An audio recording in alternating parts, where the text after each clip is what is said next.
Good morning. So, in documenting my life, I'm gonna go ahead and just, I guess, start today. um, so, as we know, I went through a breakup, right? It was time. We were already broken up. We're just living together, I guess.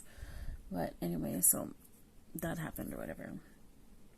But the thing I wanted to say about that was, I had no idea what a dark person that person was, and I started becoming that person, like with dark thoughts. I can't be. I'm sorry. No judgy. No judgy. I'm just saying. I just can't be around somebody who's always negative, who wakes up pissed off every fucking day. Like, it's so draining. And I used to just be so tired all the time because I would work and then I'd come home and I would clean the whole house, and I clean the house before I go to bed every night. Um, because in case shit goes down. Anyways, so that's just what I've always done. But this person wouldn't help me. Okay, this person wanted to clean house too, but wouldn't help me. Sometimes I would wash when I would get home. I used to work at night. Okay, nights, and like I still did everything. I still had to cook. I still had to clean. I mean everything all us mothers always do. Plus the homeschooling. Like, come on, like that was fucking impossible, wasn't it? Then my son has ADHD. Like, it was a whole thing. I felt like I never had help from this person, okay? And that's what the problem was. And I vocalized this many times very nicely to when I just didn't even care. I just didn't even care because when the person would help, it would be like a fucking issue, okay? So I would be like, no, it's okay. I got it. Don't worry about it. Don't worry about it. I got it, okay? So we let go of that. We let go of that person. And that person was an experience in my life. I don't regret any of my exes. Even though I haven't been treated right by any of them. I've yet to be treated right, but I'm not losing faith. But so okay, so that happened. Well, the breakup was messy. I was ready to be cordial because I don't like the drama. I don't like the social media stuff. I didn't like any of that. But this person went and started like spreading rumors about me, like lies about me, that I was cheating and that I was doing this, I was that, like, and I wasn't even cheating. I did not, like, she said I was fucking somebody. I haven't fucked anybody, okay? Still, to this day. And it just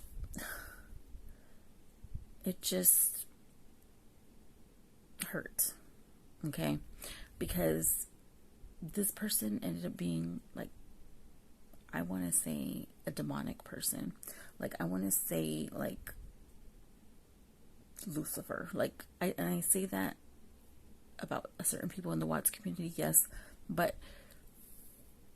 you have to realize, like, people on this earth, there are evil people, there are angels, there are people that are extraordinary things, like, you wouldn't even believe. Like, there are so many different types of species that we wouldn't even know about, but they're here. They've been here, but there are like earth angels here. There are like some amazing things like on this earth, and there's also bad things.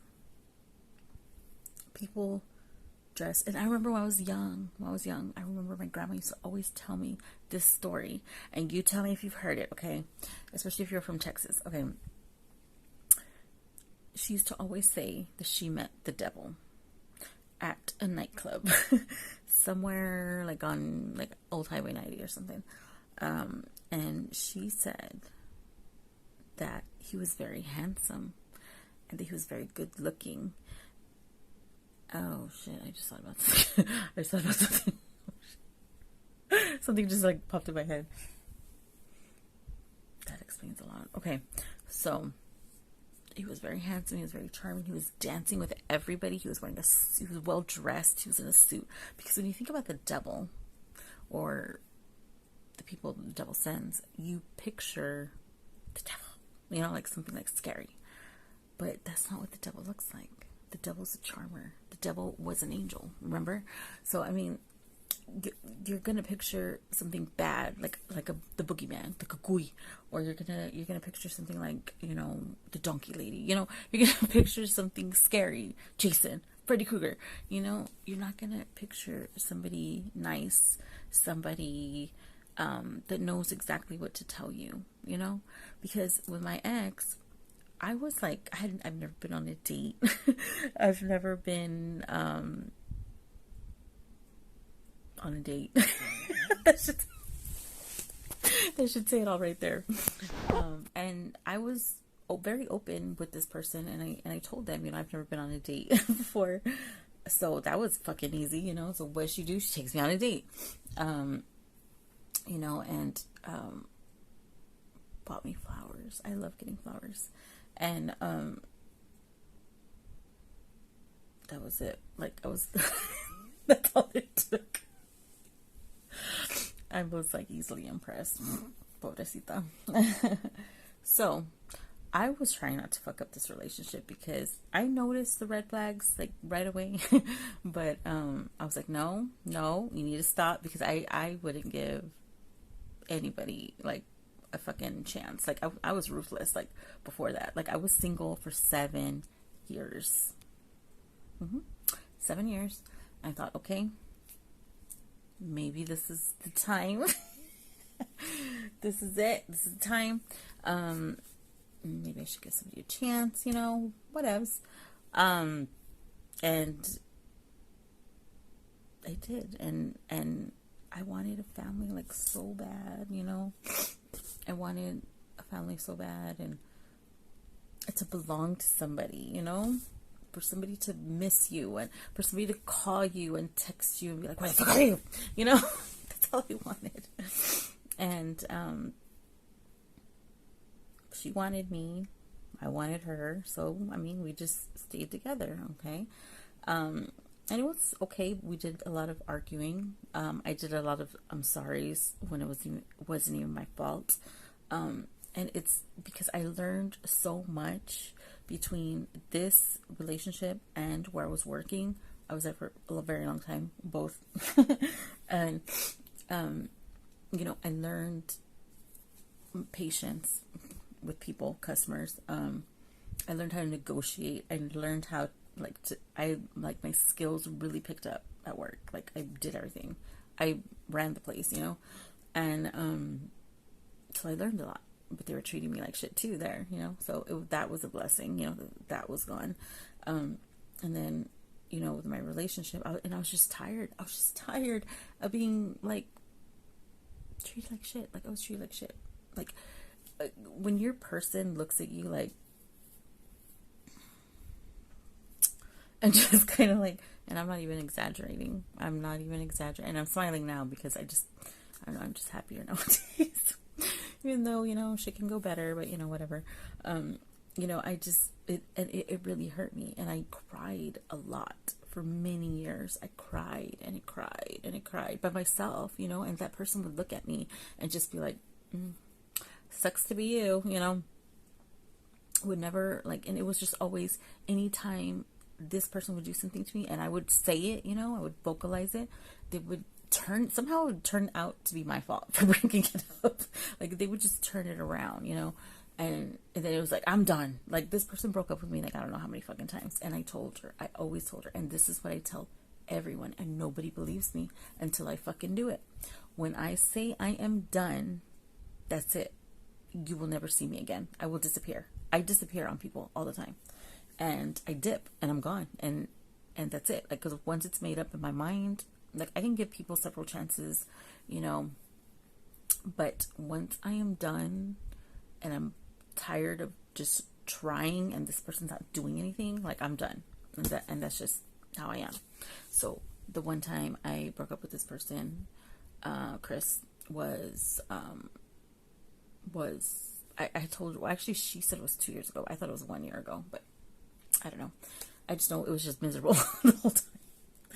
And I remember I told my sister, and I was like, you know what, me and her are gonna break up. You know, it's gonna be cordial. She says it's gonna be cool. She never moved. She never got the fuck out of the house. So I was like, fine, cool. I don't want to be by myself anyways. And you know, helping me with my son, you know, our son, and you know, and then she just never left. She just never left. Okay, so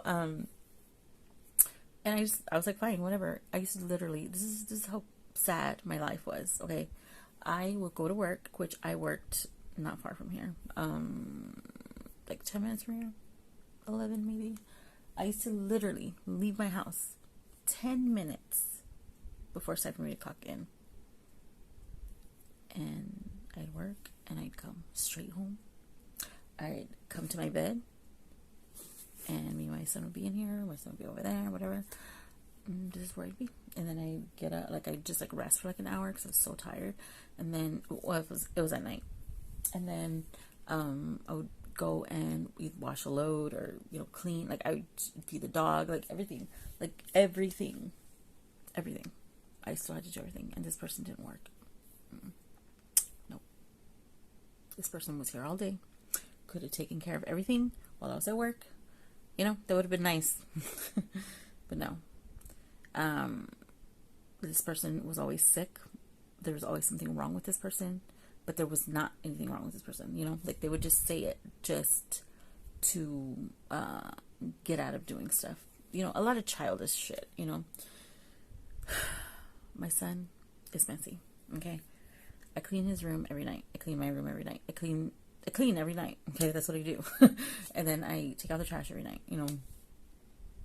And my son, like, I just would clean his room for him. And now I don't do that anymore. Now he has to clean his own mess now. Because I'm not cleaning it anymore. Nope. I'm not. He doesn't know how to do anything. He really doesn't. And this person was home all the time.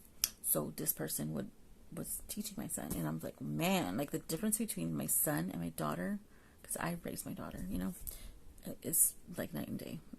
Night and fucking day. He knows how to wash the load though. But he can get a little lazy, and I have to get like real stern with him. I have to give him like the mom stare, you know, and then he'll do it, you know. But it's just because he just tries to get out of everything, you know, kind of like his other parent. So that happened, okay.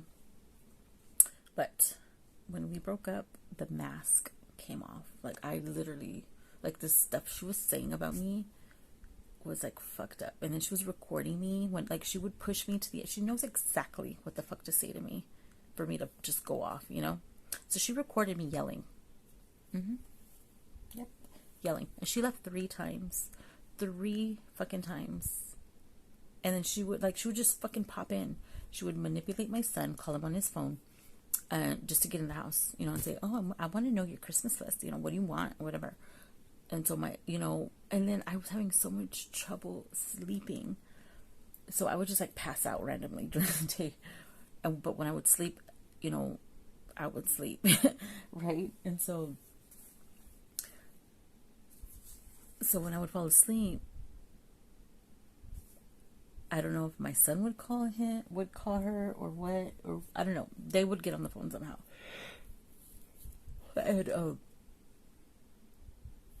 she would just pop in here. Like, she would just be staring at me while I'm asleep.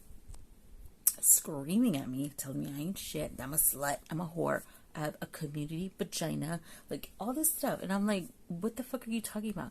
The night, and then the only way I was able to get her out is because everything comes back to me. This is a small neighborhood. I know everybody. I know people that people don't know I know, okay? So I know a lot of stuff that I don't even say. You know, I wait for people to tell me first. Okay, so it comes back to me that this motherfucker's over here talking shit about me, telling people stuff about me, that I'm on drugs, and that I'm a slut, and that I cheated, and that, you know, I did all kinds of stuff I did not do, okay? And, but like, whatever, I don't care.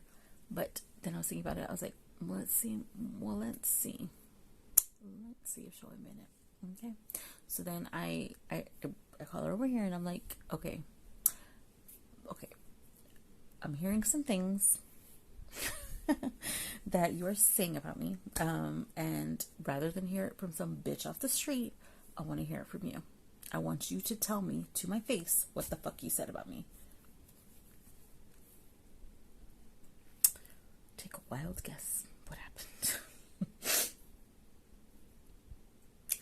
The tears, she just starts crying and just starts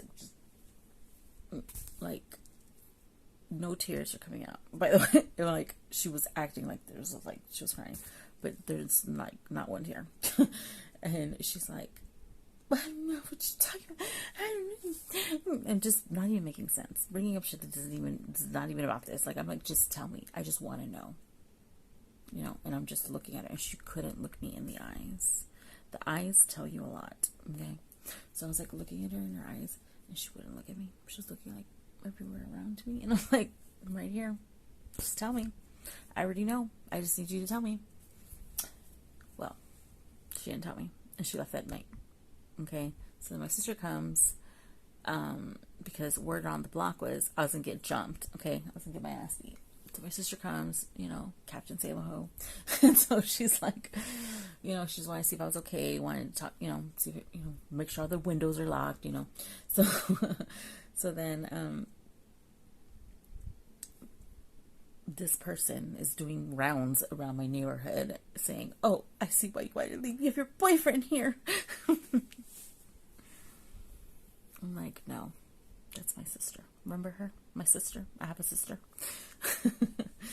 So, I mean, and I'm laughing now. I can laugh now. I can smile now. But it's because it was a learning experience. I thought like my life was over. Like I really did. Because I did something I wasn't supposed to do. Okay. I was messaging somebody that was a friend, you know. And I don't know. I shouldn't have done that, you know. And it got back to said person who had a whole fucking relationship behind my back this whole time. But, you know, we won't discuss that. And all I was doing was messaging somebody. Yeah, I was giving my time to this person, but I mean, I never saw this person. I never met this person in real life, you know. So, I mean, it could have been her for all I know. I don't know. I've never met this person. So, anywho. Basically, all I'm saying is after that, all hell went. It just went straight to hell after that. Well, people were plotting against me and I didn't even know it. I didn't even know this was just the fucking beginning. Like, people were really putting, like, black magic on me. Yeah. People were going to try to rob me. People were going to try to, you know, just bring me down. Trying to sacrifice me. Like, a lot of dark shit, you know? And from people you wouldn't even think about, you know? And they didn't know, though, that I was protected and that I was being legit and that I'm truthful. They didn't know that, you know, even though I told them I was, but whatever. Nobody ever believes me. Nobody ever believes me. Like, this whole time I was with this person, you know, 9 years, I was a liar. I was a liar. I was a cheater. I can't be with somebody who doesn't believe me. Like, I'm done being called a fucking liar. Do you believe me now that all your fucking hexes aren't working? Do you believe that I'm not a liar? Like, come on. Like, seriously. I say all this to say, be very careful with who you surround yourself with. I was starting to become this person with negative thoughts, waking up pissed off, like just fucking angry for no reason. Okay? And I didn't want to be like that. I was done. And, you know, messaging this person, it went nowhere, you know, it literally went nowhere. But that didn't matter. That was somebody that was supposed to be in my life at that time to show me the potential of somebody else, you know. That's how I'm taking it, at least. You know, and that's what I think. That's what I think, you know, because I was like, okay, so this person's gonna move out, and then what the fuck? I'm gonna be by myself, you know. I don't like being by myself. It's lonely. But even though, I mean, this was a physical person here who wasn't paying attention to me. So, you know what I mean? So I don't know. I don't understand that part. But, just the fact that somebody was here, I guess. I don't know. Whatever. It's done.